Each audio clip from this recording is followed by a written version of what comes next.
We have a guest here, Kim Fraser. Yes. Kim is with EXP. She's a dear friend of ours, wealth of knowledge. And so the Think House podcast is really focus on and talk with entrepreneurs that are successful in and outside of the real estate industry. A lot of that has to do with, professional side as well as the personal side and the business side. And so we're going to sit down with Kim again and pick her brain on what's kind of going on, but also kind of get into some personal things that I feel that separates Kim and is a really good example of success in and out of industry. So Kim, thank you for being here with us. And Thank you for having me. It's good to sit down with you guys again. It's been about a year and a half since we sat down last time. So I love that. So I'm honored to be here with you. And thank you for the invitation. I'm excited to be in studio and it's going to be fun. Let's talk about all things real estate. And some. Yeah. I think that I like when we talk about you, your personality, your persona, because it just brings that human side to what you're doing. And, that's people relate to that and relate to you. And it's a big deal. Thank you. But I feel like there's a lot of value that comes from having a conversation with people not really pointed on one particular topic, because there's so many moving parts. And what we feel with you, your style, your personality, and what you bring to the table as far as being able to help people is unique in the fact that it's kind of all encompassing, meaning you can help people at different levels. You can help a single mom, right? They're struggling because that's kind of your backstory, which I'll let you share. But I also talk about high end and strategic. There's a lot of strategy when it comes to real estate. There's a lot of real estate agents. There's a lot of loan officers. But what separates you and what we believe separates us is really focusing on the relationship of the transaction. And so, tell us a little bit about you as a person, your backstory, just so we can kind of build that as the foundation on why, when we say that, it's going to make that crystal clear for people. Sounds great. So, obviously, I'm Kim Fraser. I've been an agent for 22 years. I'm married to my husband, Chris. We've been married 25 years coming up in March. We're a blended family. I had 3 kids when we got married. Chris had 1.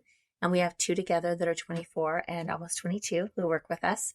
Prior to real estate, I worked at Safeway for about 12 years in management. I also was a Mary Kay sales director at one point, which is kind of fun because I actually put real estate on hold for about 4 years after having done my clock hours, because my goal was to win a pink Cadillac.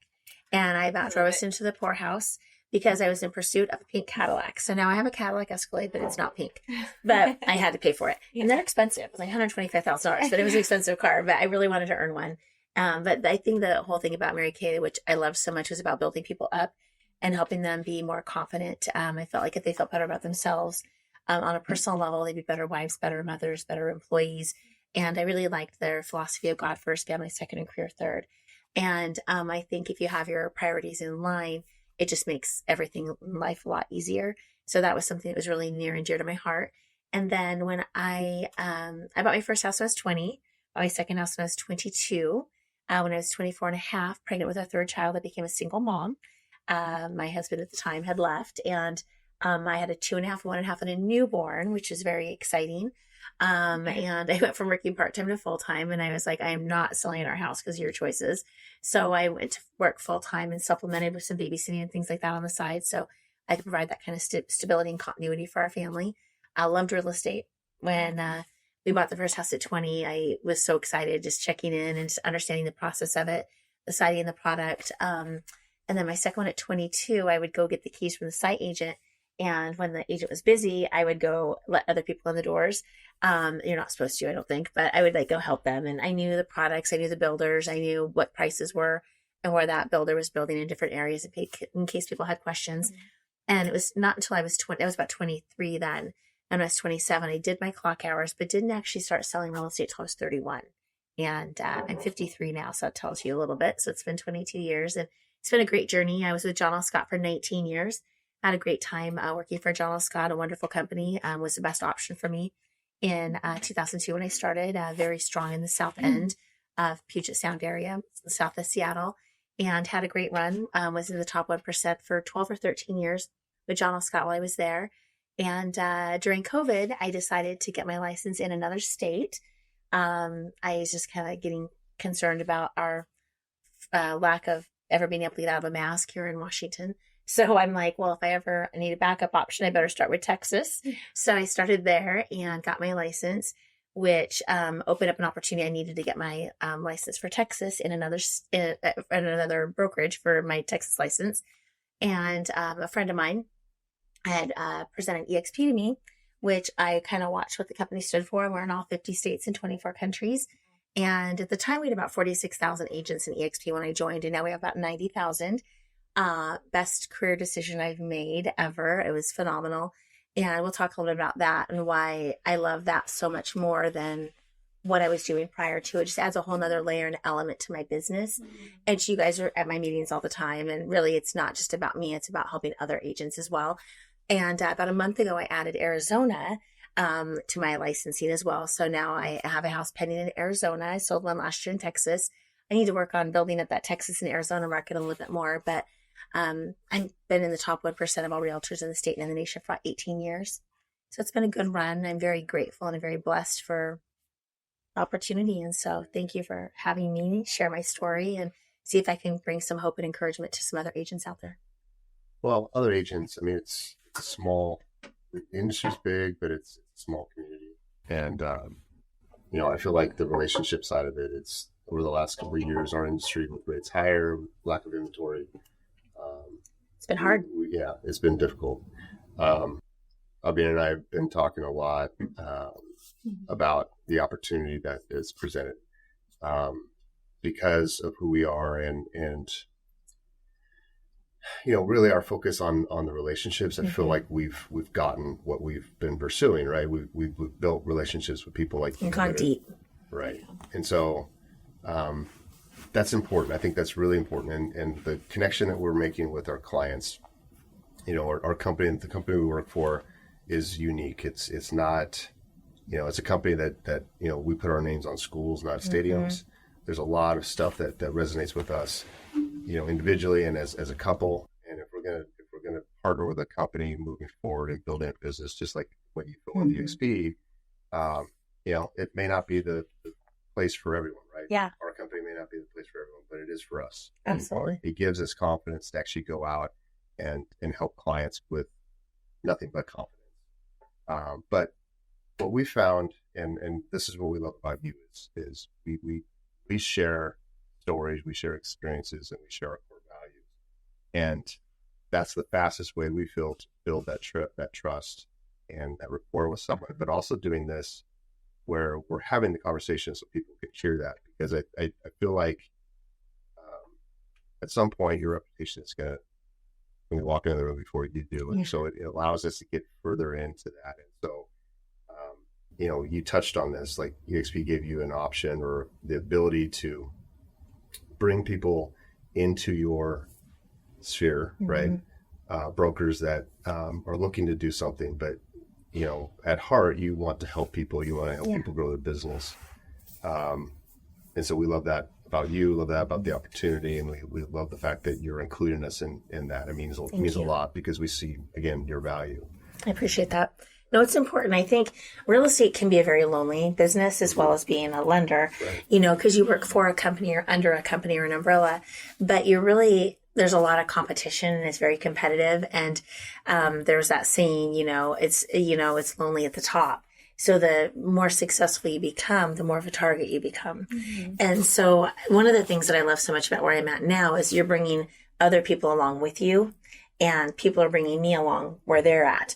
And so when I was at my prior company, I kind of felt like I hit the ceiling there of, being the number one agent in the whole company the last 2 years I was there, which is great. And I was super blessed and grateful to achieve that. But there was no one really that I was looking to learn from.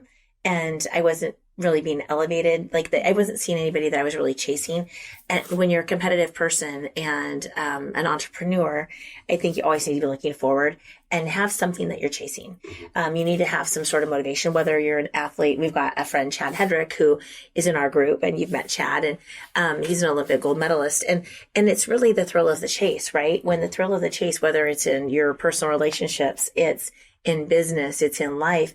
You have to have something that you're seeking that is helping you improve your standards and just help you rise. And so for me, I always try to like have somebody that I'm trying to look up to. And if they can do it, it gives me hope that I can do it too. And not in a negative way, but it just kind of gives me like, if they can achieve that, I think I can do it too. And I know that you guys kind of feel that way also on the lending side. It's like, if you see that person reaching President's Circle or whatever thing it is, just the belief in yourself, knowing with hard work and a pure heart, you can also achieve those things. And so that's really what I like so much about where I'm at now. Yeah. The business can be really monotonous, to your point, like lonely at the top. I mean, we haven't hit the top by any means, but we've been successful. But absolutely, if you do something that is outside of that's involving and benefiting others, it gives you a different type of energy. Oh, yeah. Because when you start to get feedback, and I see this with you, like you want to help everyone, and that's not just people in the industry. That's families, right? There's a lot of life that happens. You have repeat clients. We have repeat clients. We're part of that, right? And it's really cool to look at it that way and have people reach whatever success that might be. It might be their first home, might be their 8th home, might be investment properties, it might be whatever that is. We're able to help them through that financially, emotionally. There's a lot of emotion that's involved in real estate and mortgage. We try to hit that head on. We try to address that. And so if you're buying a home, it's hard not to be emotional when you walk in the front door and you're looking around and you see everything that's going to happen there. The holidays, the births, the deaths, everything is going to happen there. That's where life happens. And so we try to separate that from the business side of. Yeah, it encompasses all of that. Right. And when you're like, to speak to you and you guys and your heart for serving people, like the biggest compliment is when someone refers their kids to you, and their family, they entrust people that they love very much to you. And I always know that whenever I pass off a client to you guys are going to take care of them and do the best that you can and treat them like family and friends. The other thing also that I think that you're so good at is giving them all of their options.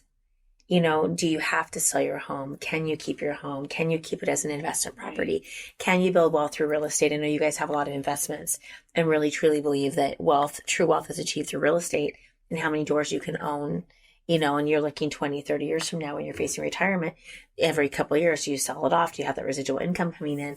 And so I think the fact that you guys really look at the whole picture for the clients that you're serving, it's not just that closing right there, but how can you help them leverage their current assets and what their current holdings are to benefit themselves long term. And I think that's really cool about you guys, and one of the things that you really do well with the people that are entrusted with you, your clients. Yeah.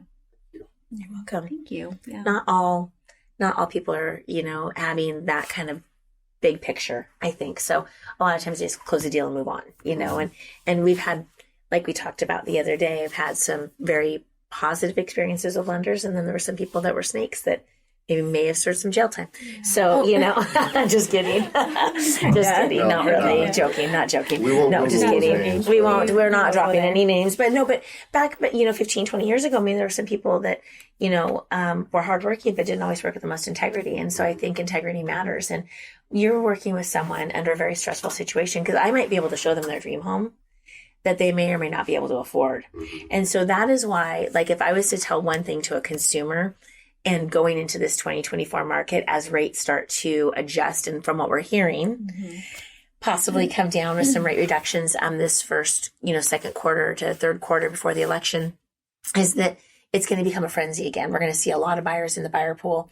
Multiple offers are already kind of starting. Open houses have been pretty busy already, anticipating that. And I think once we get past the Super Bowl, it's always like a trigger hits and go into spring training. Right. People think, oh, it's spring now. We're going to kind of get out there in the market. Right. But one of the things that people need to be doing is they really need to make sure they have their finances in order. Get your taxes filed right away. If you guys are going to be shopping this year, you need to get your income taxes filed. You cannot be waiting for extensions or working off last year, and you need to get underwritten. You guys, they need to give you all of their documentation, have their 2023 taxes done, their 2022's done. Hopefully that's done. Because if those things aren't done, you're not in a position to be going out house shopping. Right. You can't, and then you're mad at the lender because you don't get the pre-approval letter fast enough. Okay. So I'm glad you brought that up. So you do a lot of listings, a lot of listings. So you're going to see offers from all cash to, right, just various offers. But when you see offers coming in, let's say there's 10 offers that come in, everything equal, doesn't matter where the person is getting their financing. Do you look at that in consideration? 100%. Well, I would say yes. From a Quicken Loan or something like that, not to throw anybody under the bus, but a company that is online, an online brokerage that clients may or may not be reading everything, all of the fine print. Right. I had a client probably 5 years ago, nicest guy ever. And they were buying one of my listings, and it was literally 6 deals in one. So it started off with my listing on Lake Taps. The Seals were buying the other Kristen Sue's house. And then, so I had my waterfront. I had people from Grand buying that house. I had people moving from Grand buying the farm, my other client's house. I had people from Spanaway buying the Grand house, buying the farm. Goodness. There were 6 sides, and I had 5 of them. I was the agent on both sides. Talk about stress. Everybody moving on the same day. One person I had a pre-closing rental agreement with. But the guy that was selling his house in Spanaway, Russ's deal, was if he couldn't buy the Graham house, they couldn't buy the other Graham house. They couldn't buy the Lake Taps house. Yeah, it's a chain reaction. It's a chain reaction. Oh, wow. Okay. So we get to closing, and he had already applied. He already had his loan approval. Everything was done. I didn't feel like at the time I could really pull him away from, he's like, oh, they've done my other loans. They really taken care of me. I, as the agent, then felt obligated. We typically don't look at their cost breakdowns or, what the lender's charging them. But we get to closing, and he had 4 points he was paying to the lender. Oh, wow. It was $20,000 or $30,000 in closing costs. I think close to 30, if I remember correctly. And so he's like, Kim, why am I paying all of this? And send it over to me. And they sent it over, and I was like, oh my gosh. Well, it was the day of closing, day before closing. There's nothing we could do. We have 4 other sides depending on this closing. And we called them and said, hey, this is highway robbery. That, you guys did not explain this well. They had no understanding. It should be 1%, 1 point. You have 4 points. They have tons of back end fees. And my client paid 4 times the amount that he should have. All because they kind of took advantage of him, and he's an older guy and just didn't understand the process. So I think as a lender, as an agent, if I am talking to someone, I'm really cautious on making sure that, you're taking a look at what the charges are, and I know that you guys are you're not sharky and do a great job of making sure the consumer's protected. But I had a neat deal. So on one of my listings, you were asking about that. We had multiple offer on one of my listings in Auburn recently. And we had a second offer come in that was putting 25% down, but it was somebody who just came to the United States, and the funds weren't sourced yet, but they were putting 25 or 30% down. And they had a 6-week close. I had someone else, the offer was $5,000 less, but they were fully underwritten and could close in 21 days or less.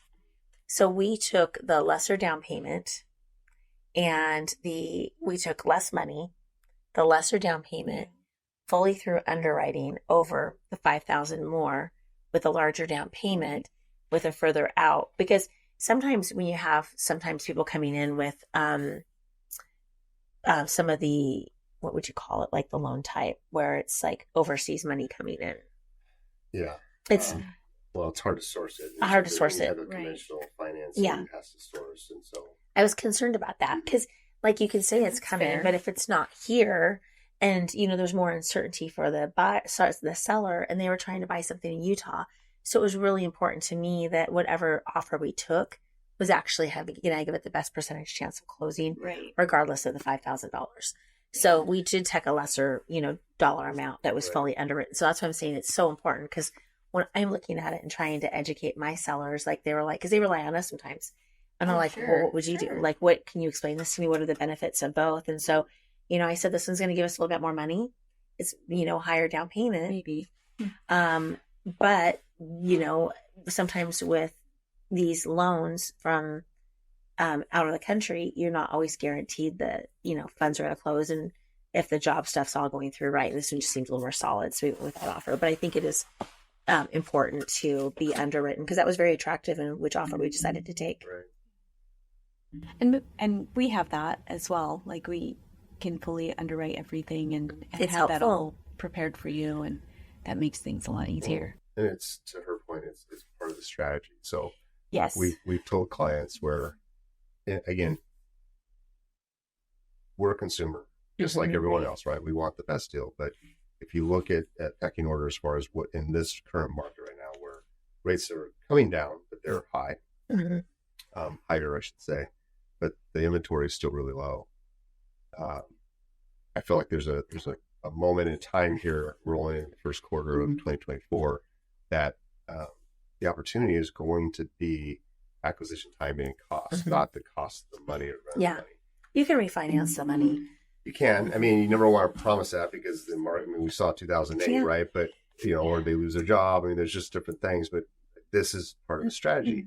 But the other side of that is like, let's look at this strategy, put your business hat on. Back to what I was saying, let's not fall in love with the house and be really emotional about it. Let's strategically look at this. And I've said this to people that, we've spent an hour on the phone with them. We built a rapport. It's like, it's good, but we need commitment, for one, because we're gonna invest time, evenings and weekends, right? That's the value add that we're gonna bring to this, because it's you. It's like, well, yeah, we're working with you, right? You're our client just as much as our client is. So we need to make sure that we're gonna be able to keep, your reputation where it needs to be good, right? Hey, they're solid, they're with our lender, etc. Absolutely. But at the end of the day, you as the seller or the listing site, seller doesn't care about your interest rate. I know. They don't. So if we really are going to be competitive, we need someone that's actually going to close this loan and can communicate with the listing side. We'll make that call on your behalf, not jankybank.com. Well, that's how you and I started working together. Right. Yeah. Is because for 10 years, every time we'd have a deal, if something was good or bad, you would always call and communicate, and we'd end up in a conversation because we had a lot of commonalities, and we became friends, and then we started our work relationship. So it really came from you representing the buyer, and I was the listing agent on several deals over the years, and you just showing up. And one time, it was for no fault of your own, that it was a couple of years ago, it was running a little late on the Lake Taps house down the street from my house. And we got on the phone, and you're like, hey, da da da da, and explained everything. And I was like, okay, I'll go back to the seller and tell him.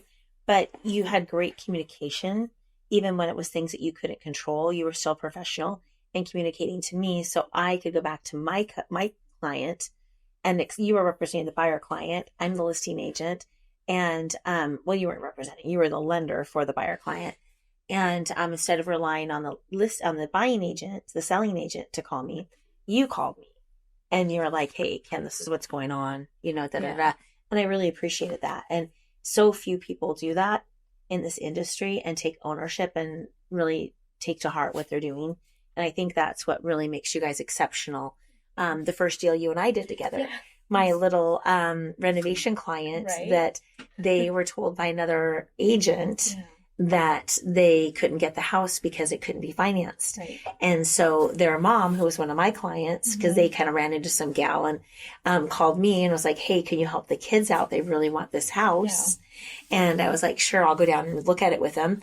And obviously it needed a 203K loan. I mean, there was no way we weren't getting this done with some sort of, little special financing. And so, do we even have to do 203K on that? Oh, no, we didn't. We thought we were going to. We did. And then we ended up being able to get it done. And we did a little bit of repair work on some decking ahead of time. So we had some deck boards and stuff replaced. But it wasn't necessarily the easiest loan. And it was your first loan. And you knocked it out of the park. And I'm like, hey, Alvina, let's go. And that was the great part, that you were patient and understanding. And I mean, our our whole office was, I said, I need your help on this. And everybody pulled together. Everybody pulled together. Which I love and that. made it work. And I love that. This is Kim. This is our relationship. And, they know that they take that to heart. And which is important. We take it to heart. No, I appreciate that. And it's so fun for you guys to be working together now because you had 20 plus years in the healthcare industry as an ultrasound tech, which you were obviously amazing and one of the best in the area. And then, COVID and that kind of opened your eyes and changed some perspective for a lot of people. So, and now with you guys being able to work together as a married couple and not kill each other, that's a testament.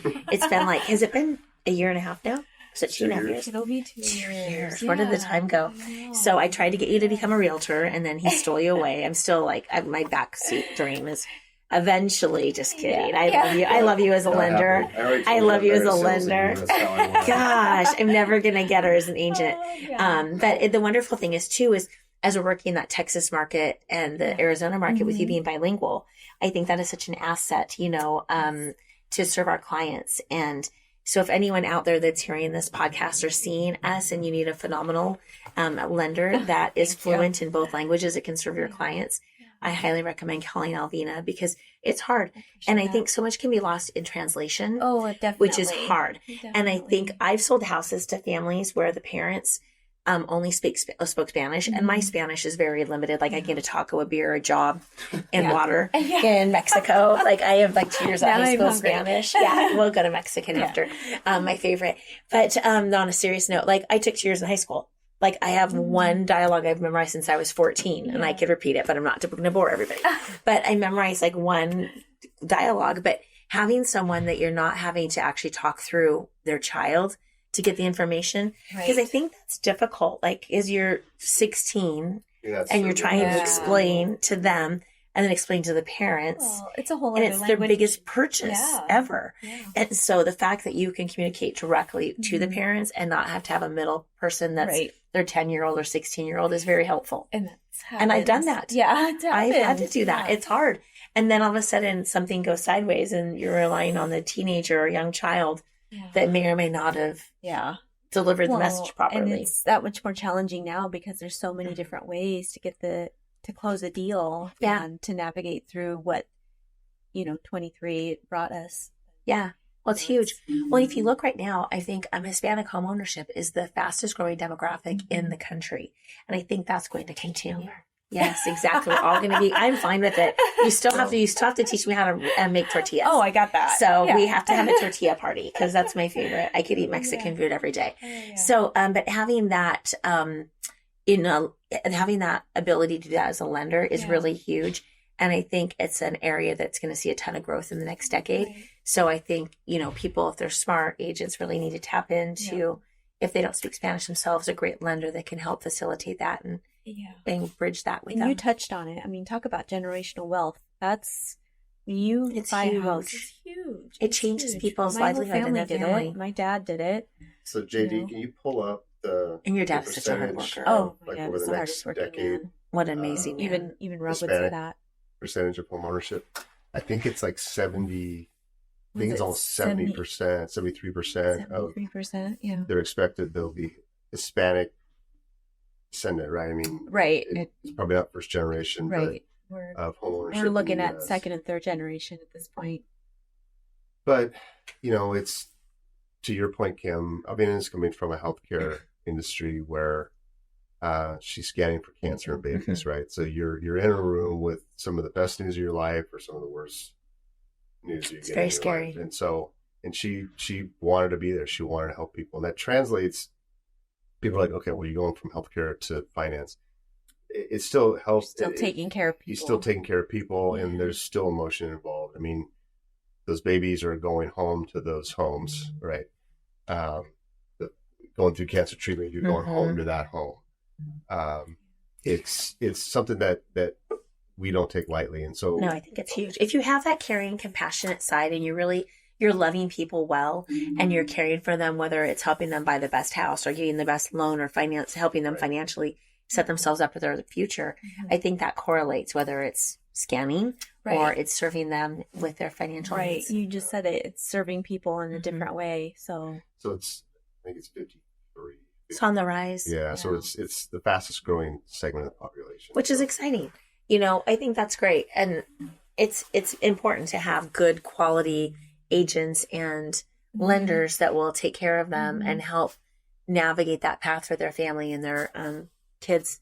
Well, we're in a situation where we realize that if we're going to serve our clients best and our referral partners best, we have to know what we're really good at.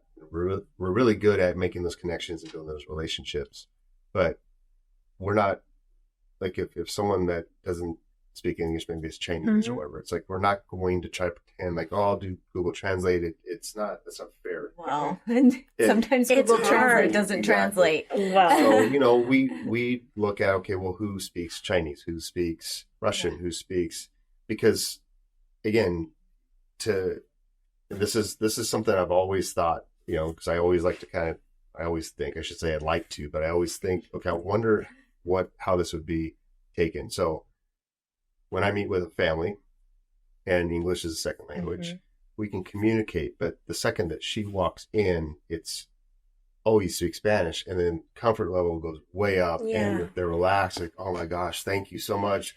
And it's, I'm the one that's answering all the questions, right? But it goes through her. Right. And it's just, I would have a hard time if I went to another country. Like, it would be difficult. Like, I don't know. People are, bless their hearts. I mean, people are so much smarter than I am, because I think, yes, I could learn it over time. But it's the conjugations, the translations. And I can't even imagine people have to come to America. And I hear, not an easy language. We're just lucky enough that we're born speaking it. So it's easier for us. But, I think it's a huge thing. I had a Ukrainian couple come through that listing in Auburn that I just sold, and a mom and daughter, and they are refugees from Ukraine right now. They've been here 9 months. Dad's truck driving right now, and mom is working at a school. The daughter's in college, and the daughter's husband is doing construction, and they were interested in buying a house, and they could talk with me at a good level, like much better than my Ukrainian. And so we talked a little bit about what was going on in their country and what's happening with their family, and just asking questions and getting to know them a little bit. And so Diana, who you introduced me to, one of our wonderful agents, Diana speaks, she's Ukrainian. So she speaks Ukrainian, she speaks Spanish, which is insane. And English. Yeah. Well. And whenever she gets, like, the other day, she, like, said something like, I was like, seriously, like, your English is so much better than my Ukrainian and Spanish. So don't even, like, be hard on yourself. Diana's her little accent. Blonde hair, blue eyed. She's darling. She rolls in the door and she starts speaking Spanish, and people are like, what? Yeah, you're like, where did that come from? Who are you? And with really her with her Ukrainian accent. Very, very with well. her Ukrainian accent. So funny. I love it. She's awesome. But, so I called her and I was like, hey, I've got a client who just walked in the door. Yeah. I'm sure you know someone who speaks Ukrainian who's a lender, because I think they really need to work with someone who speaks their language, because they're really, and if what kind of programs there are for refugees, and because they're not sure, like, how long they're going to get to stay. Are they here for a year? Are they here for 5 years? Are they going to go back? Yeah. But they like something permanent. Yep. So I was like, hey, can you connect me with someone? And she did. And I gave him the contact information. I don't know that they got back to him, but just being able to connect with someone, to give them comfort, to get the service that they need, I think is important part of our job. That's exactly the point. It's about the relationship, not the transaction. 100%. Right. So you're looking out for their best interest, and that's best for them, and you're taking care of them. Absolutely. That means something to us. And that's, again, why we love working with you. It's not about the almighty dollar. We all have bills to pay, need for your families, but you're not going to retire on a transaction. You'll retire if you take care of people and build those relationships. Absolutely. Do the right thing, and not, and sometimes it's just, sometimes, like, I was calling the other day, just following up on past clients, and some of these people, we've been working on things for like 2 years to get their house on the market on, like, taps. And I have one that has a deck that was kind of, built over the setback, the 50-foot setback for the lake, like by 2 feet. So you have a zillion violations on the lake, but you have a deck that's over like 2 feet on a corner, and it's the end of the world. Well, then it triggers, and thank goodness she works for a company that they do a lot with the county as far as being able to navigate and regulations and all those types of things. And so I'm talking to her for about a half an hour, and then it sets like all these other triggers that they're going to now call for because it's waterfront, and just navigating those things with it. And I've had some experience with the county with the retaining wall, and it's a nightmare, and tens of thousands of dollars. And if you have litigation or trying to negotiate with them, it's like negotiating with terrorists sometimes. And so it's horrible. You have to give everything away, and then you're like still like taking the wall down. So it's crazy. But like having the patience and really just being through them with this process. Is there anything that I can do? Is there anything I can do to service that? How can I help come alongside you? And just being patient. There's a lot of patience, I think, that comes along with being a good lender and a good agent, because you'll get people that are doing application that have a 580 credit score, a 560 credit score, and you can't even barely get them into an FHA loan, and the VA might be able to squeak it in. But getting them up to a 620 or a 640 or a 680, so they're going to have a better rate or better ratios and things like that.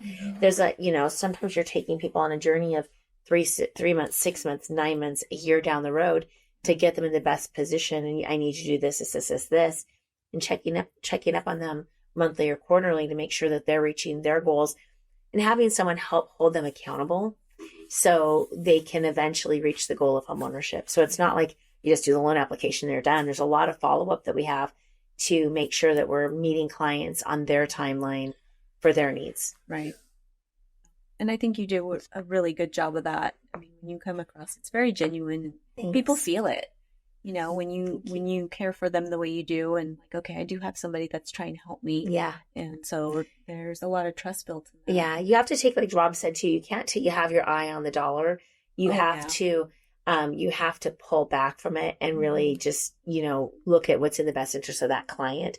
And if you do the right thing enough times, the money will follow. And when you start doing the right thing, when you start serving other people, all the other doors will open up. It'll take care of itself. Absolutely. You can't focus on the almighty dollar. It won't get you anywhere. No. It'll get you in a hole because you can't stand life and you can't stand people. Yeah. But when you start serving those people in the manner that they should be served, that's when things will open up for you. I agree. We have to come from a place of service and gratitude, and just thinking about them more than yourself. And I think that's the big lesson of all of it. I think you can, be very selfish and very self-serving, and you'll burn out pretty quickly. Oh yeah. Yeah. Part of my thought process of like wondering when we are working together as husband and wife, everyone's going to have insecurities. Everyone's going to bring that into the room, into other relationships. Yeah. And so, I'm very aware of conversations, tone, temperament when we're talking to people, because again, back to an emotional thing. So we try to disarm that really fast. But what's interesting and unique about us, and one of our strengths, is that we have initial conversations about 95% of the time together with the client, because if there's insecurity with wife or insecurity with husband or whatever, we disarm that so much faster, and then it just kind of naturally flows into like, okay, well now they're listening to what we're saying, not figuring out if Rob's going to be a dirt stick and try to hit on. I mean, or like I think it adds credibility, and it adds like a human side to you, that you've got this beautiful wife and you've got a family. It humanizes you. So it's not like you're just some slick lender trying to get a deal done, right? It's like, hey, we're working together. Our family's trying to serve your family with getting you the best, loan possible to buy the best home possible for your family. Yeah. So it comes from a place of contribution, I think, and makes it more comfortable. Well, and when we did this, we had the idea like we're all in. We're committed to do this. We're committed to help families and be successful and build relationships. And we talk about burning the boats, right? And it's not going in without a plan. It's we're going to take this, but we're not going back. Yeah. Because we felt so strongly about our passion for building a business that's actually serving people, not just loans happen to be the vehicle that we're doing. Absolutely. Right. Real estate happens to be the vehicle that you chose to help people. And, back at you as far as like, well, yeah, you do this, you do business and life with your husband, Chris, and your kids. Right. I mean, it's a family affair. Several of them working with us. I feel like subconsciously that breaks down a lot of barriers for people. Yeah. Like, okay, I don't know if they can all be bad. Right. So, I mean, right? No one ever wants to be taken advantage of. No, And absolutely so, not. I feel like it's really interesting to kind of see the psychology rather. I was going to say two words there. The psychology behind that.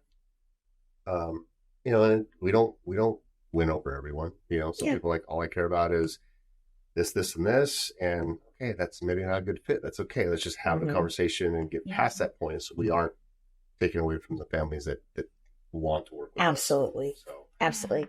We're not for everybody, right? No. I don't know why, but yeah, and we're fabulous. Fabulous. So you touched earlier on, rates and moving into 2024, and what's happening there, and we have opinions of that, and they're educated opinions. But right now, I feel like, because like I said earlier, you do a lot of listings. Yeah. But you do historically represent a lot of buyers. I do.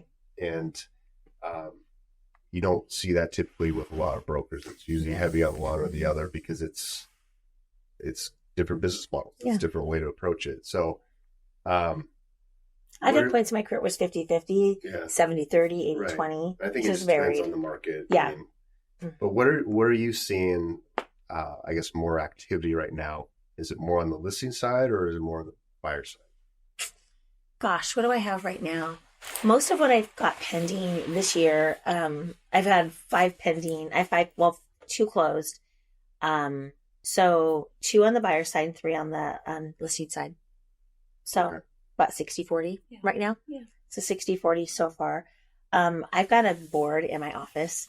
So for those realtors and lenders out there, I don't know if you guys have a tracking board, but I'm trying to be really strategic this year and work really, really hard. Not that I didn't work hard last year, but we did take a quarter off. I decided I had an injury and put me in Arizona for about 3 months, which was amazing. Fell in love with Arizona, so to buy a house there this year. We're going to go work that one market. Yeah, I love that. But love it down there. I love the blue skies. When we're from Seattle, it gets a little gray and rainy today. I'm over it already. I think it's January 18th. Yeah. I think I'm over it. So I got to figure something out rough. Here. I think it's when you only know, if you live your whole life and that's all you know, that's all you know. But then when you get out and you see there's blue skies somewhere else, and I'm like, oh wow, this is amazing. Yeah. And there's no prettier 6 months out of the year than here. Right. But I do think there might be something with that, oppositional, I don't know, what is that like when you get depressed, when it's like seasonal whatever disorder. Yeah. But anyway, I don't know where I'm going down that little path with all of that.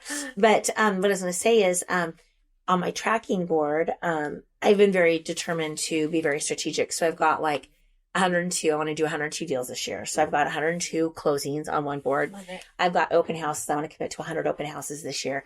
And then I've got a board buyers and listings under $1 million, between $1 million and $2 million, and $2 million and above.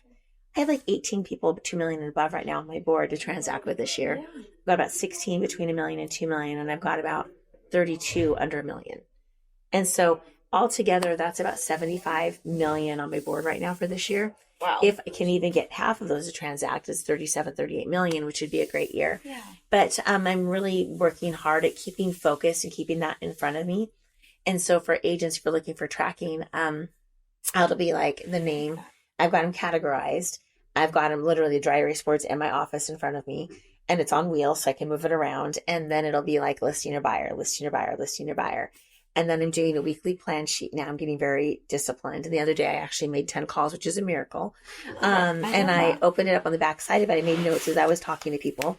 And one couple I met a couple years ago at an open house, and I was showing them some houses. They decided not to buy in Lake Taps, decided to sell in Berrien and move to Normandy Park, but didn't use me because they had someone from that area. And I said, hey, how are your investments, by the way? And he was like, I've got 9 single family and one duplex. I said, really? I'm like, if you thought anything about maybe investing in Arizona or Texas, both they're the top 3 markets in the United States. So Miami, Dallas, or Phoenix, I think, then Dallas, or Dallas and Phoenix are the top 3 markets in the country for sales of this year. And you can still buy something in Texas under $300,000 brand new. He was like, really?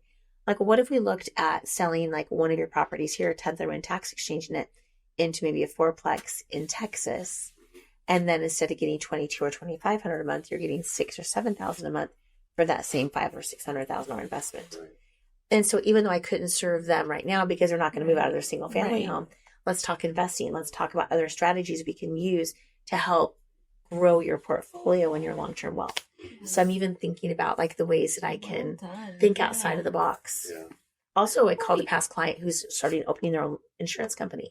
So I talked to him about partnering. Good. And then as he comes across people and other lenders, he wants to partner with lenders, and then has serving in that capacity too. So kind of opening up other doors I hadn't in the past. Yeah, no, that's great. I love that. And it's So- forward thinking, and you have to think outside of the box when you're an entrepreneur like yourself. So, well, and I think trying to break down where the business is coming from. Joel Lutterlow, one of our good friends, last week at a training, really broke down like a business plan of where the business is coming from. So, basically I want to sell 100 houses, or you want to do 50 loans, whatever it is this year. So, okay, so 10 are going to come from, or 20 are going to come from agent relationships. 10 are going to be referrals from past clients. 10 I'm going to meet at open houses, and 10 I'm going to get from direct mail or from podcasts or whatever your other method's going to be, calling. And so really breaking down what the path that you're going to take to get that business, whether you're a lender or you're an agent.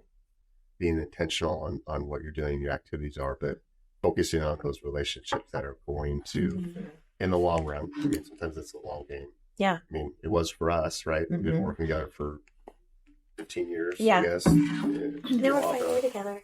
Exactly. Right. But, Well, it took you forever to ask me out, so. Yes, because I brought her. She was the ticket. High five, girl. I'm not dumb. Hey, it started out me trying to recruit her into real estate. And then somehow it was a competition. Yeah. You're like, I'm going to introduce you to Alvina. And then I'm having the conversation thinking, I'm bringing her into real estate over lunch. Yeah, But you know what? Smart move on your part. Smart. Well played. Well played, sir. So, no, you were but. playing checkers, I was playing chess. Oh, I know. geez. Yes. Wow. No, that was good. mean. You know what? I can make another analogy to that. We're not going to go there today. You're both teaching me a lot. Yes, so we're teaching different things. Yeah, well, and you're a woman in business. Yeah. So that's a different perspective, it is. honestly. So, I mean, whether it be lending, whether it be real estate, it's different for a woman in business. And I'm not, Well, a and it's a woman, hear me mindset. roar, but it's you just coming from a different place. Yeah. Well, I think there's still expectations too, because my heart is to be a great wife and a great mother. Yeah. So, but a strong businesswoman too, and a Great successful mentor. businesswoman. Yeah. And to help other women with the same thing. Yeah. But I still made dinner last night, and I still did the dishes. Yeah, we and were I was on still the phone. folding laundry. Yes. I was clanging. I'm making, what was that, stroganoff last night. And, doing all that and doing the dishes. And, because I feel like when I'm all business and I don't have any of my domestic things going, I feel like I didn't even want a career. That was the irony. It's like I came out of high school and I wanted to be a stay-at-home mom, and I wanted to just raise my family. I didn't have career aspirations. And I ended up with this great career. So that's the hilarious part of it all. But also you're coming from a place of where you're serving and you care for people. So that's like your natural motherly instinct. And I mean, if I could say motherly. Yeah. But the irony is I've always been a hard worker. Like growing up, when I was 16, I had 3 jobs. Yes. I had a job for summer youth job when low income kids could have a summer youth job. And I think we talked about this last podcast. So when I was 14, turning 15, 15, turning 16, because my birthday's in August, I had a job where I made $3.35 an hour. I got on a bus at 7:30 in the morning. I got done working at 4:30 every day. I dressed for an office job. I went to work all summer, Monday through Friday. I would babysit on Saturdays and Sundays. Then when I was 15, in 10th grade, I got a job at a steakhouse. So then I would go to the steakhouse Friday, Saturday, and Sunday afternoon.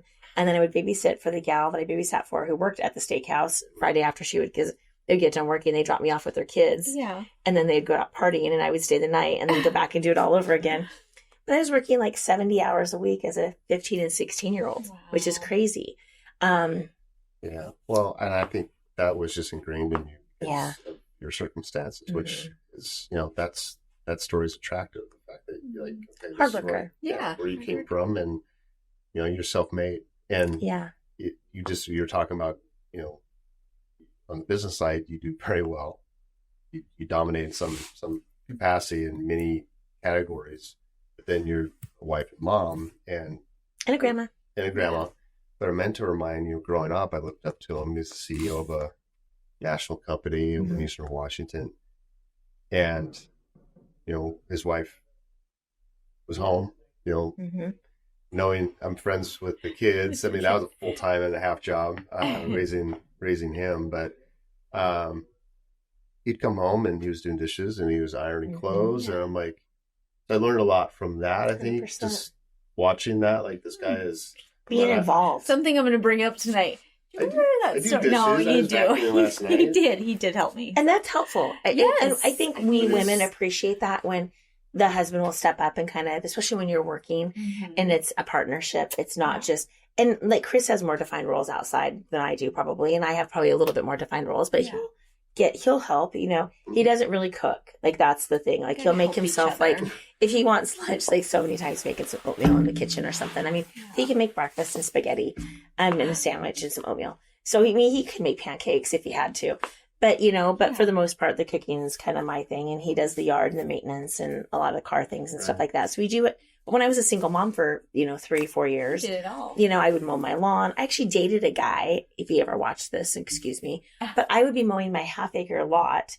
And he was watching the Golf Channel with my kids inside the house. It. And I'm like, what am I doing? Like, what am I doing? Like one day I'm mowing my half-acre. And I'm like, why am I, like, this isn't going to work. Yeah. This is not going to work. Yeah, it didn't. Right. No, I saw Chris and ditched him. Right. I was like, look at that little cutie. Well, Bye, Felicia. so Rob and I go way back, and he was my boyfriend in high school, and he had a lawn mowing business. And if I wanted to go hang out with them, he's like, well, do you want to come mow lawns with me? I'm like, yeah. Stupid. That's the cutest thing ever. I love that. So I was mowing yards with my boyfriend to go Which hang is out with super him. cute. But the cool thing about that story is that because with Alvina coming from a Hispanic family, and I think, fairly strict parents. Oh, yeah. And here's this gringo walks in the door, redheaded gringo kid, Yes. check number one. Yes. You're just kidding. But Actually, I was counted against him. For a bit. You had to kind of show your place, as far as like that you're going to be hardworking, and that you're going to take care of the That's grass. Rob. Awesome. I didn't have any riding. Yeah, we didn't have the vibe. No, it was a push mower. I mowed with 2 mowers. Yeah. And 2 mowers. Yeah, Google got someone mowing with 2 mowers at the same time. Yeah, that's awesome. Yeah. Serious. So, I actually would go 2 faster mowers. than that rider. Yeah. Oh, I love that. But the fact is that you would show up and you were actually every No board single. either.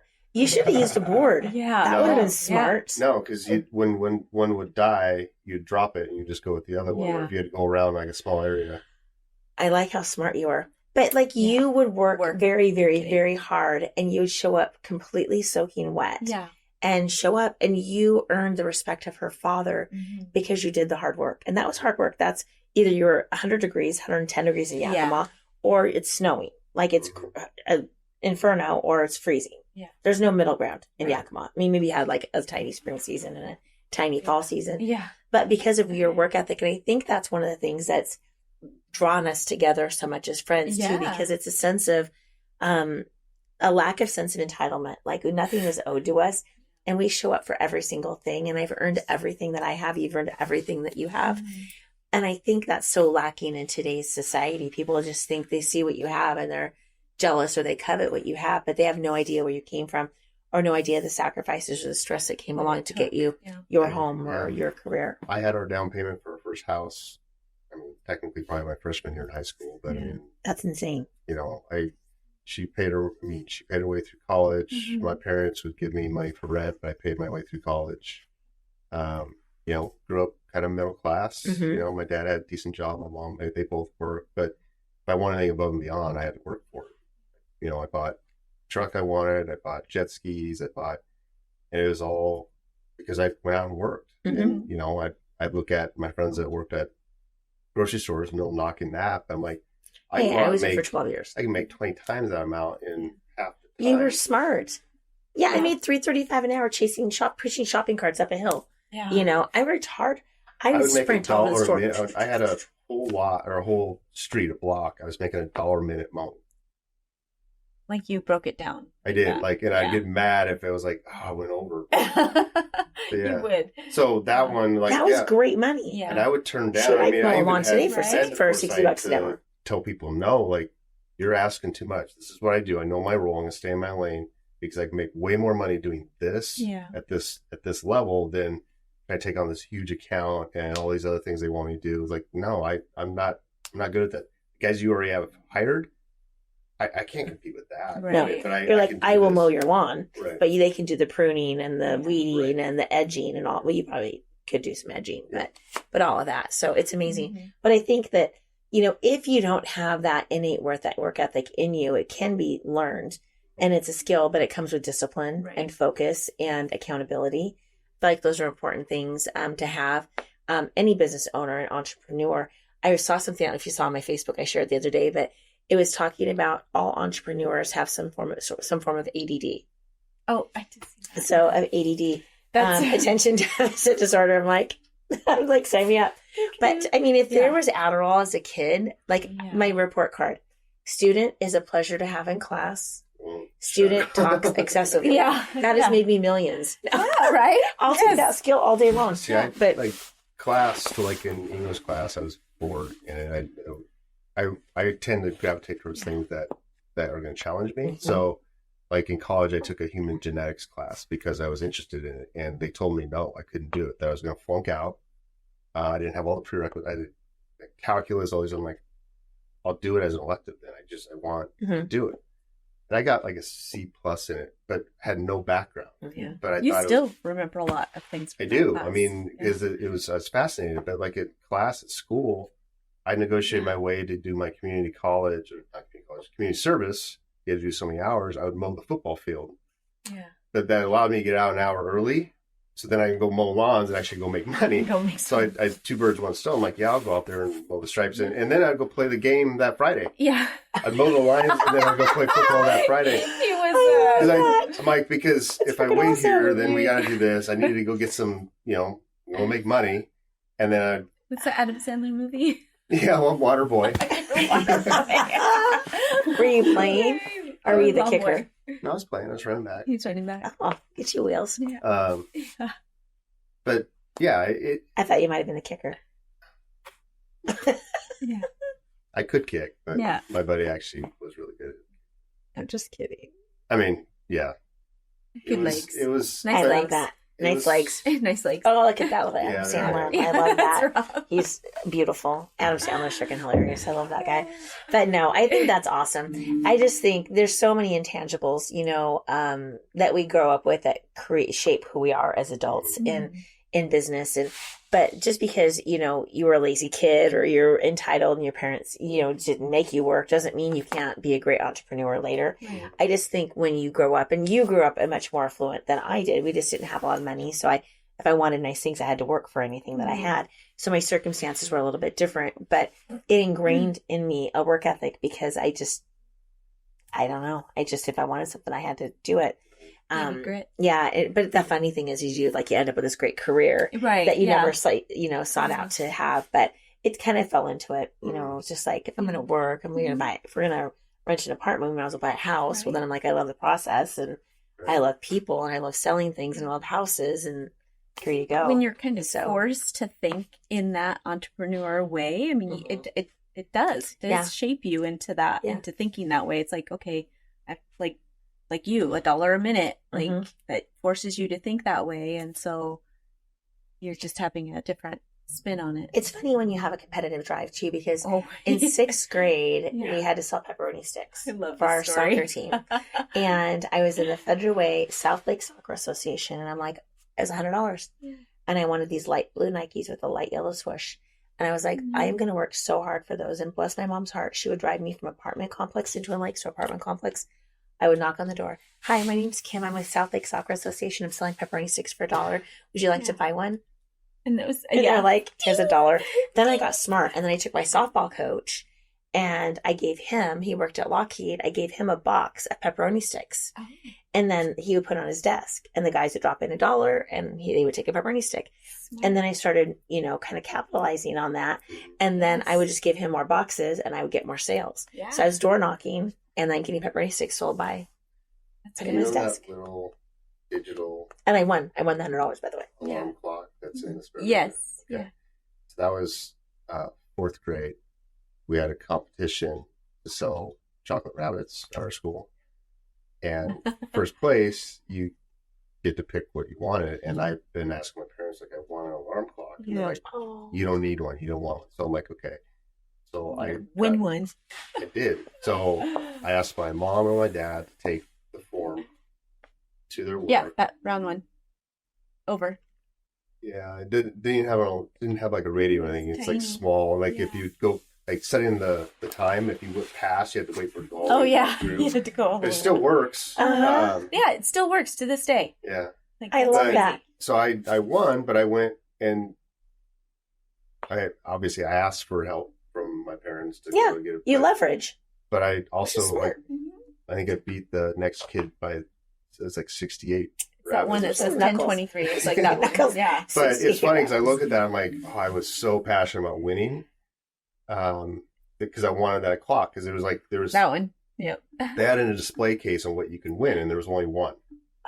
So I didn't want to lose that. So it's anyways. Okay, but it's the symbolism. So it's the symbolism behind that you wanted something. They weren't going to buy it for you, so you're like, you know what? I'm going to find a way, make a way.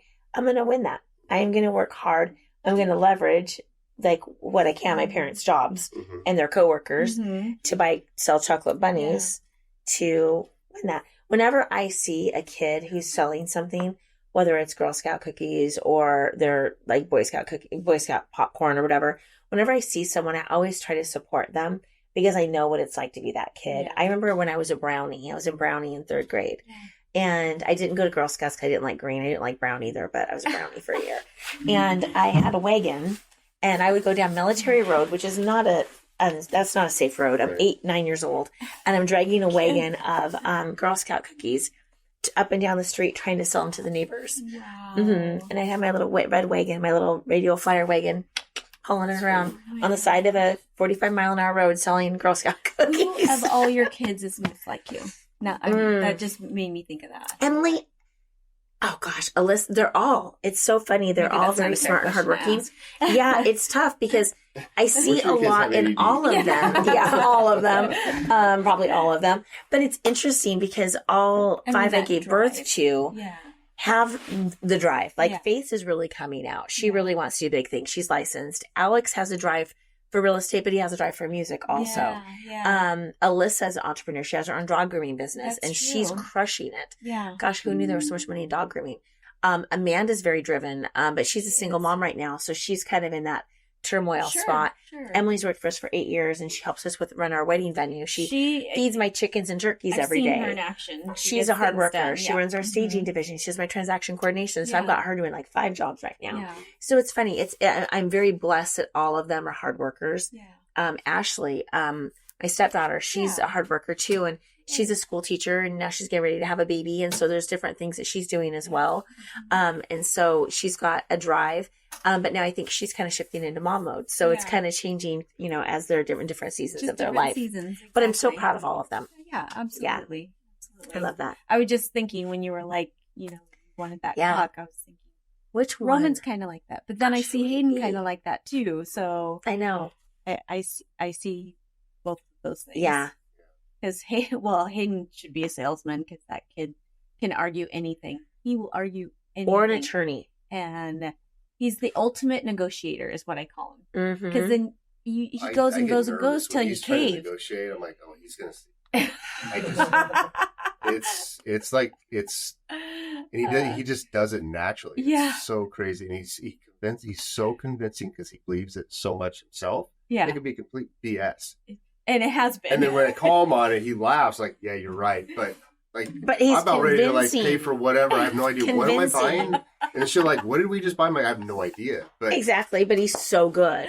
He is. Gosh, little slick Willie. And Roman has that determination. I see that in his fine. If I'm going to do this, I'll do it this way. Yeah. Smart kid. Back off. So they're both funny though. Gosh. I guess in respect to time, I want to hit something really quick here. And we'll end it. So rolling into, as rates are coming down. This is kind of a comment getting back to the meat of the real estate and mortgage side of things. I feel like there's pent up demand. I feel like there's been a lot of families that have been they're exhausted. There's that level of exhaustion that comes from being frustrated or being priced out based on affordability and everything else. But I also feel like we're in a situation where phone is ringing based on past clients and new clients based on relationships, but it's not always for purchase. We're seeing refinances coming back, and knee-jerk reactions like, well, why, if you have a 2% or 3%, would you go to 8, 7, or 6, or whatever that is based on what you're trying to do? And Consolidation, huh? It is consolidation. But the perception of people in our industry is there's this locked in effect, and subconsciously, I think people feel, or consumers feel like they're locked in because of that interest rate. But on the way up, we were talking about a client that is legally divorced. His ex lives upstairs with her boyfriend. Just crazy. Right. I mean, it's just, there's some people that are locked in. Yeah. Feeling like they can't move. Right. Even though they need to move. Yes. A ton of people bought during, the pandemic, and it was this feeding frenzy and this fear of loss and artificially low interest rates, though, that you're probably never going to see again. You're not, but it's, we work with quite a few financial advisors. We talk often about utility money, and we talk about the blended rate, blended rate, cost of money, holistically. Like, you look at your household as a business, here's what's coming in, and here's what's going out, and here's the cost of that. It's great that your house is at 2%, 3%. But the analogy we use is like, you look at a house, you're sitting in the kitchen, and that's a 2%. That feels really good. Nice and warm, lights are pretty, nice backsplash. But in the family room, that's 8%. And there's actually it's starting to spark, and it causes a flame. And upstairs, you're paying 15% or 29% on the credit cards. So your house is on fire. Just because you're in that room that feels comfortable right now, it's burning down around you. Yeah. Something's going to have to happen. So we look at the blended rate. We educate them on, okay, well, here's what you owe on these. Here's the cost of money on that. You can have we've had someone at 2.5% interest rate, 30-year fixed. And then they had 2 auto loans, and they had $40,000 in credit card. Their credit card debt's at the highest it's ever been. Yeah, blended rate was double digits. Yeah. Well, if you look at an APR on a credit card, 24, 26, 28%. Credit car payments right now interest rates on car payments are probably 6%, 8%. That's really high too. And then student loans kicked in, so now people since October are starting to pay those back. Yeah. So when you're looking at all that consolidation and having it in one payment that you can write off the interest, or a lot of those other things you can't write off the interest, it actually helps you lower your, money owed to the government, but gives you peace of mind, because instead of it being, my mortgage is $2,200 a month. Okay, everything combined is $2,600, $2,800 a month, where it was $4,000 a month or $4,200 a month.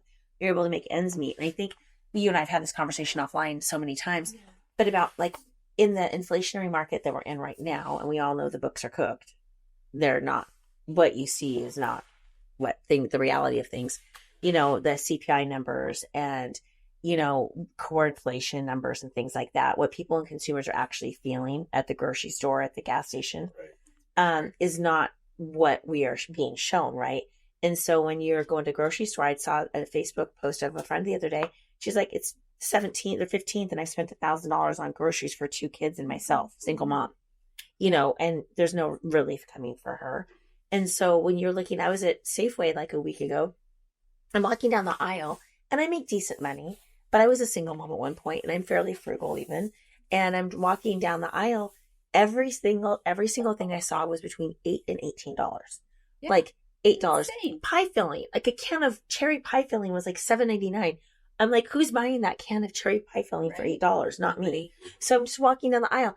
I was looking at deodorant. It was like $9. A bottle of shampoo was $15. I'm thinking to myself, how can people afford to do anything? Like anything.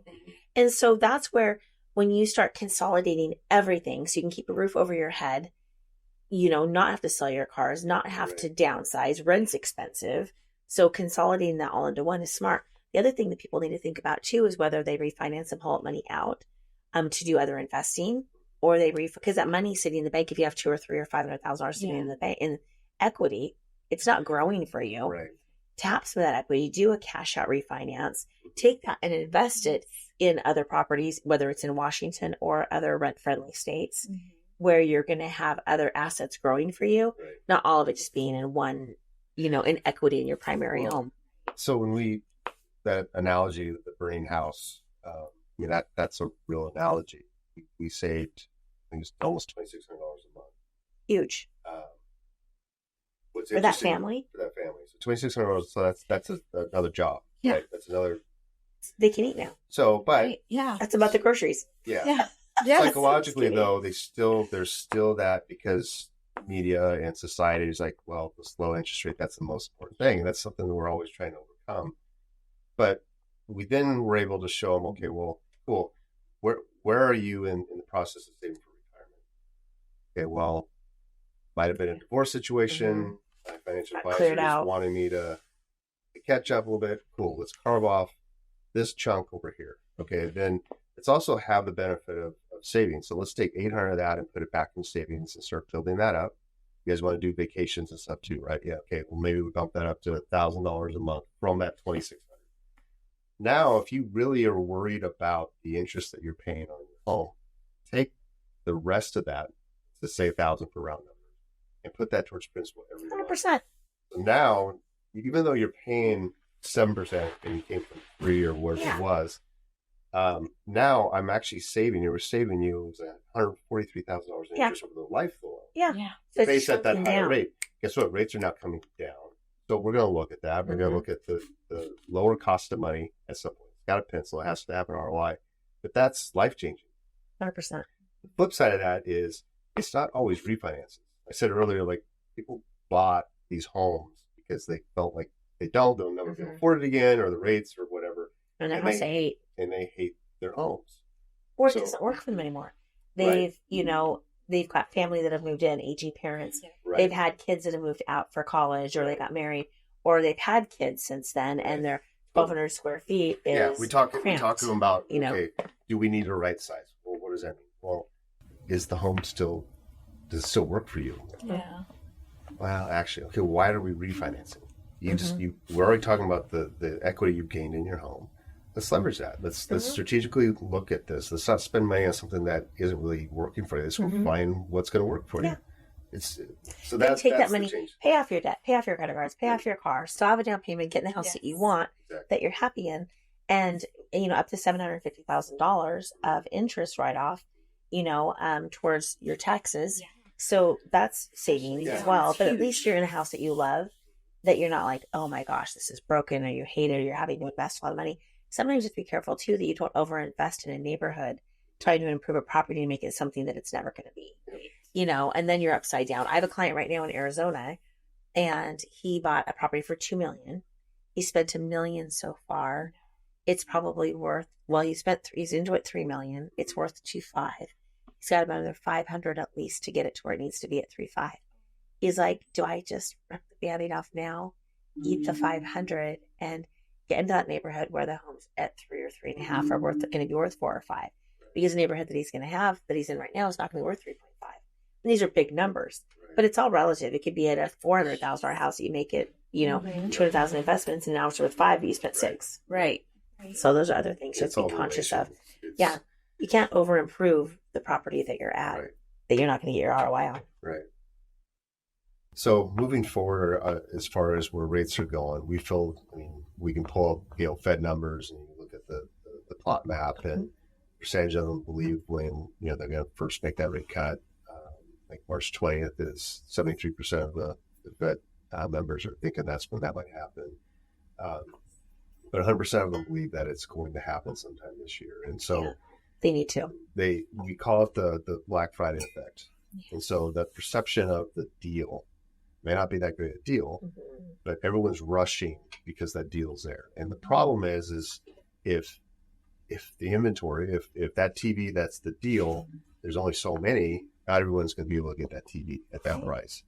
So what happens if that TV's gone and that deal's gone? Well, you're probably going to go buy something you still think is, because you've already determined you wanted that TV, i.e. you already determined you need to buy a house or want to buy a house. So now that everyone's out there, the deals are gone, as rates are coming down, you're going to be right back to where we're having to overbid, bid over ask, you're not getting concessions, you're not doing that stuff. So strategically, we don't ever want to come across as, salesy and all this other thing. It's more on strategy. Here's the strategy on why you would buy now. When we get past that point, then we come up with a different strategy that's going to help you succeed, right? We have all those tools. Well, I think the reason why you buy now is because you have less competition. Yes. Rates might be slightly higher than what they anticipate them being, assuming that's going to happen. We're projecting. and we're leaving that in the hands of the government, which is always concerning because you never know what they're going to do any given day. So you're putting your hope that they're going to do the right thing and lower the rates to get the economy stimulated. Borderline, are we going to be in a recession? Are we in a recession? Or is it going to be a light recession? None of us really know that, right? And so you're basically basing your life plans on something hypothetically that is anticipated to happen in the future. Or do you buy something now where the competition's the last, rates are not, they're better than they were a couple months ago. They're not where we anticipate them being, but you're not in a multiple offer situation with 10 other deals. You're not writing 20 offers. Yes. There are some great houses out there to be found right now. You can get closing costs paid, on something that's been sitting as long as you don't get yourself in a multiple offer situation. But there's a lot of benefits to buying now versus waiting in 6 months where you're getting 10 or 20 offers. You're paying 10 to 20% above list price, which I saw all day long. You're competing with cash offers. Things like that a lot of people are going to be left out in the cold when they probably could have done something this first quarter of this year. Yeah, just last night we got one under contract, 3.9% in seller concessions. Holy cow. 4%. Yeah. That's incredible. Was it FHA, VA? Conventional. So what do you know the seller concessions at, like at FHA, is it 6%? Seller concessions and 4% on VA? 4% VA. And so max on conventional 5% down is 3%. Yes, talk about that. Yeah, because it's tiered. Right, and then 6% at 20% down to for 25. 25% down. We'll have to pull that up. Yeah. Yeah. Because I have OCD over that, but but you can actually get up to 9% on conventional if you put 25% more. Holy cow. That's incredible. Now that's a chunk down, but you can do a lot with 9% as far as buying down rates. The same broker actually Cheaper got rates. 9% because it was actually on his deal. That's incredible. And then the one we just got is with him, and then the referral, the clients that we're working with, we just closed with him, got I think 4% as well. I mean, there's some deals to be had. Yeah. There's some deals to be had if you're smart right now with inventory and people kind of start getting nervous and they need to make a move. If you're smart right now, you can go out and secure something back of value. Right. And then you don't need to worry about the rate will work itself out in the long term.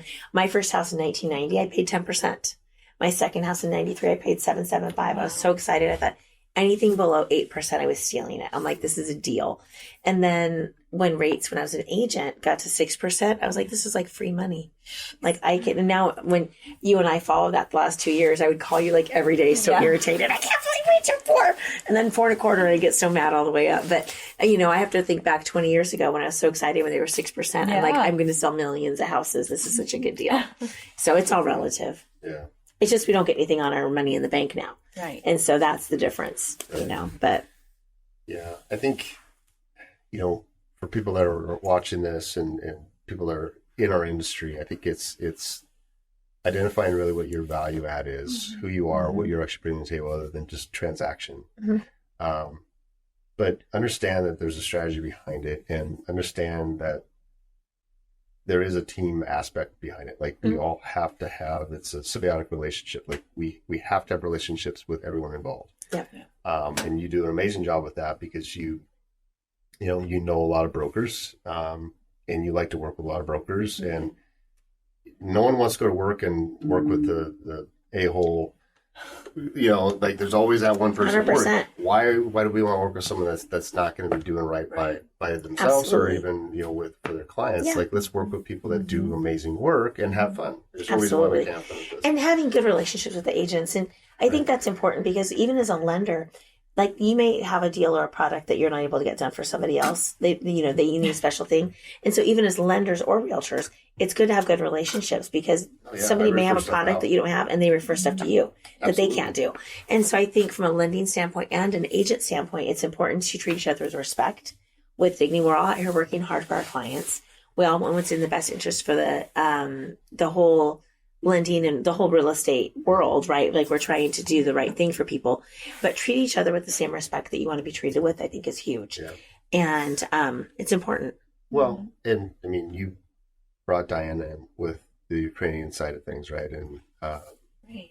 that's huge. I mean, we have situations with clients, like, hey, if you have something that's unique and we're not the best fit, we have no. It's all based back to what I said: relationships, not the transaction. Absolutely. So we need to take care of you and your client because it's your reputation on the line as well. Absolutely. So if I'm going to because want to make money on it, that's not fair to you. No. And that's not what we signed up Yeah. for. Same with our clients. Like, I have people that will reach out that I've closed loans for, several of them, and like, hey, can we do this? And it's like maybe a small line of credit. Yeah. We have the ability to do it, but in my opinion, I feel like at a certain loan amount, the cost doesn't benefit. So I'm going to have a relationship that I can send this over. Absolutely. A certain type of maybe construction. Yeah, we have construction, but based on how you're wanting to do this is what this person does. I know that she's going to take great care of you. Absolutely. Right? So people appreciate that because you're looking out for their best interest, not your own. And I think that's important, well, know. I'm not saying we're doctors, right? But if you use medical industry, right? I have this heart thing, but she specializes in head. Well, but we know you really have a head issue. It's not really a heart issue. I do. You're like the Grinch. Yeah. No, I'm just kidding. Is it a heart or a head issue? You want to talk to someone that is going to specialize and know that and stay in their lane and not like be everything for everyone. It's just the same. You can't be. And I just think treat people with respect and dignity and do the best by them that you can at the end of the day, whether you're a lender or a realtor or the title and escrow person, anybody involved in the transaction, the insurance person, the home inspector. There's so many aspects and so many layers to our business and so many relationships that we're all working together for the best of the consumer and how we can support them. I think that's the important thing. Yeah. Well, we appreciate you. Yes, Appreciate you. If anyone has questions in regards to loans, scenarios, what ifs, Kim is an amazing resource. Obviously, we'd love to answer questions for you as well.